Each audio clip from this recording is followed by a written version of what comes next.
Nabi Adam alaihissalam adalah manusia pertama yang diciptakan oleh Allah Subhanahu wa taala.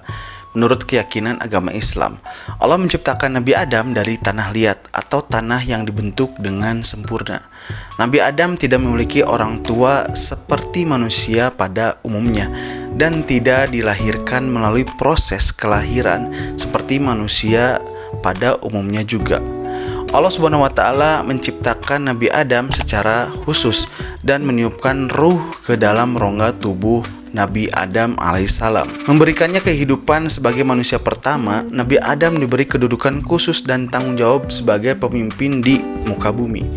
Nabi Adam dan istrinya Hawa tinggal di surga sebagai tempat tinggal awal mereka. Namun mereka melanggar perintah Allah Subhanahu wa taala dengan memakan buah dari pohon terlarang, dan sebagai akibatnya mereka diusir dari surga dan diturunkan ke bumi sebagai tempat kediaman manusia. Nabi Adam sebagai manusia pertama adalah bagian penting dari kepercayaan agama Islam dan ditemukan dalam kitab suci Al-Quran serta hadis-hadis Nabi Muhammad SAW. Nabi Adam dari tanah liat atau tanah yang dibentuk dengan sempurna. Dalam tradisi Islam, penciptaan Adam dari tanah liat adalah suatu tanda keajaiban dan kekuasaan Allah Subhanahu wa taala dalam menciptakan kehidupan menurut kisah dalam Al-Qur'an. Allah Subhanahu wa taala menciptakan Nabi Adam dengan mengumpulkan tanah dari berbagai tempat di muka bumi. Kemudian Allah Subhanahu wa taala membentuk tanah tersebut menjadi bentuk manusia yang sempurna. Penciptaan Adam secara khusus dan langsung oleh Allah Subhanahu wa taala menunjukkan kekuasaannya sebagai pencipta yang maha kuasa. Setelah menciptakan tubuh Nabi Adam, Allah Subhanahu wa taala meniupkan ruh ke dalam rongga tubuh tersebut, memberikannya kehidupan. Ruh yang ditiupkan oleh Allah Subhanahu wa taala memberikan aspek spiritual dan rohaniah pada manusia yang membedakan manusia dari makhluk lainnya.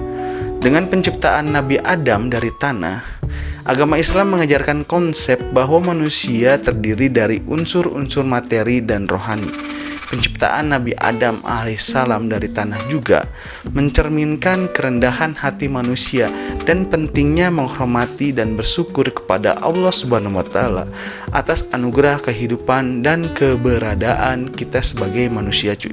Adam dan Hawa tinggal di surga sebagai tempat tinggal awal mereka, diberikan kebebasan kecuali untuk memakan buah pohon dari pohon terlarang, cuy. Namun Nabi Adam dan Hawa tergoda oleh rayuan busuk dari iblis. Mereka melanggar perintah Allah Subhanahu wa taala dan memakan buah tersebut. Tindakan ini merupakan pelanggaran terhadap perintah Allah Subhanahu wa taala dan disebut sebagai asal muasal dosa yang dilakukan oleh manusia setelah menyadari kesalahannya. Nabi Adam dan Hawa merasa menyesal dan menunjukkan penyesalannya serta bertaubat dengan tulus kepada Allah Subhanahu wa taala. Allah Subhanahu wa taala yang Maha Pengampun dan Maha Penyayang menerima taubat Nabi Adam dan Hawa. Allah Subhanahu wa taala mengajarkan Nabi Adam dan Hawa tentang penyesalan, memaafkan kesalahan dan membimbing agar tidak mengulangi kesalahan mereka yang telah dilakukan. Kesalahan dan taubatnya Nabi Adam dan Hawa mengajarkan umat manusia tentang pentingnya pengakuan kesalahan, penyesalan, taubat dan memperbaiki diri untuk mendapatkan pengampunan dari Allah Subhanahu wa taala. Kisah kesalahan dan taubatnya Nabi Adam alaihissalam dan Hawa adalah pelajaran penting dalam agama Islam. Hal ini mengajarkan umat manusia bahwa meskipun manusia cenderung melakukan kesalahan, mereka harus mengakui kesalahan mereka. Mereka menyesal dan taat kepada Allah Subhanahu wa taala sehingga mereka bisa mendapatkan pengampunan dari Allah Subhanahu wa taala. Nabi Adam dan Hawa menjadi nenek moyang bagi seluruh umat manusia. Setelah Nabi Adam dan Hawa dikeluarkan dari surga dan diturunkan ke bumi, mereka memiliki banyak anak, termasuk dua putra mereka yang terkenal, yaitu Habil dan Qabil. Habil dan Qabil menjadi generasi pertama manusia yang dilahirkan di bumi setelah Nabi Adam dan Hawa menurut kisah dalam Al-Quran. Habil mempersembahkan korban yang diterima oleh Allah Subhanahu wa taala dengan tulus dan ikhlas. Sedangkan Kabil mempersembahkan korban yang ditolak oleh Allah Subhanahu wa taala karena ketidakikhlasannya dan keangkuhannya. Namun, Kabil merasa cemburu terhadap Habil dan akhirnya membunuhnya. Tindakan ini merupakan tindakan dosa berat dan pertumpahan darah manusia pertama kala itu, cuy. Hal ini menunjukkan bahwa meskipun Nabi Adam dan Hawa adalah manusia yang suci yang dipilih oleh Allah Subhanahu wa taala, keturunan mereka juga memiliki kebebasan untuk antara kebaikan dan kejahatan. Dalam pandangan agama Islam, setelah Nabi Adam dan Hawa, keturunan mereka terus berkembang menjadi beragam suku bangsa dan umat manusia yang ada saat ini. Oleh karena itu, Adam dan Hawa dianggap sebagai nenek moyang bersama bagi seluruh umat manusia. Kisah tentang keturunan Adam dan Hawa termasuk Habil dan Kabil menunjukkan pentingnya menjaga kebajikan, menghindari kecemburuan dan kebencian, serta menghargai kehidupan manusia sebagai anugerah dari Allah Subhanahu wa taala. Sebagai manusia pertama dan nabi pertama, Nabi Adam alaihissalam menerima wahyu dan pengajaran langsung dari Allah Subhanahu wa taala untuk memberikan petunjuk kepada keturunannya tentang keyakinan kepada Allah Subhanahu wa taala dan ketaatannya kepada Allah Subhanahu wa taala.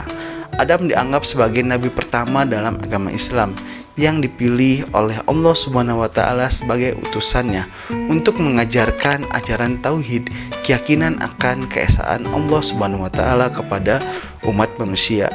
Wahyu yang diterima oleh Nabi Adam berisi petunjuk tentang kewajiban moral, tata cara beribadah, dan perintah Allah Subhanahu wa taala yang harus diikuti Nabi Adam. Nabi Adam juga diberikan pengetahuan dan kebijaksanaan oleh Allah Subhanahu wa taala untuk memahami dan memimpin umat manusia.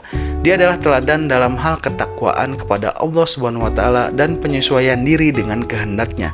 Sebagai nabi dan pemimpin, Adam juga berperan dalam menyampaikan ajaran dan petunjuk Allah Subhanahu wa taala kepada keturunannya. Dia mengajarkan prinsip-prinsip kebenaran, keadilan, kasih sayang, dan kebaikan kepada anak-anaknya serta generasi-generasi setelahnya. Nabi Adam dan ajarannya memberikan pondasi moral dan spiritual bagi umat manusia yang mengikuti dia. Dia mengingatkan manusia tentang pentingnya taat kepada Allah Subhanahu wa taala, menghindari dosa, dan memperbaiki diri. Kisah Nabi Adam dan keteladanannya menjadi inspirasi bagi umat manusia untuk menjalani kehidupan yang benar dan bermakna di hadapan Allah Subhanahu wa taala. Nah, itu cuy, kisah singkat padat tentang Nabi Adam. Gimana tuh menurut kamu?